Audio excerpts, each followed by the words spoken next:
Now, with the pause on the Johnson & Johnson vaccine, some are asking how this will affect the public's trust in messaging from scientists, even government leaders, and how they need to communicate with people moving forward. For answers on that, we turn to Jess Arnold.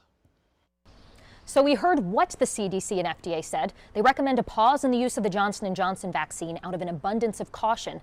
But equally as important, scientists and communication professionals say, is how that message is delivered. Looking at Johnson & Johnson's release, I don't think in the way it was worded, it sounds alarmed. But of course, you already have people still heightened because they're worried they're not going to get the vaccine, or they're worried about what are the side effects. All of that together can kind of create this cacophony of worry. Jason Malika is a communications professor at American University. The very first thing to recognize here is that this is all new, right? David Brenyatowski with GW's Institute for Data, Democracy and Politics says the CDC's recommendation is actually a good sign. That is a clear indication that our institutions, our public health organizations are working for us.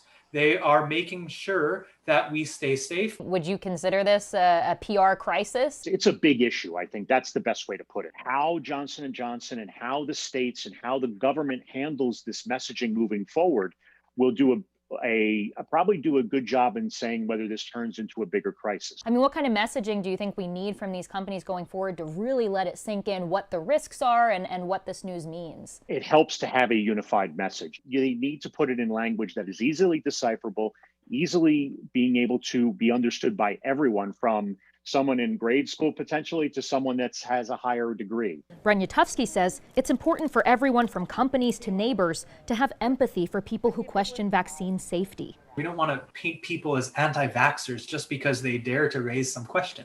We want to answer their questions, and we want to do everything that we can to make sure that people feel comfortable with the information that they're getting. Do you have vaccine questions? Text us at the number on your screen. Jess Arnold, WUSA 9.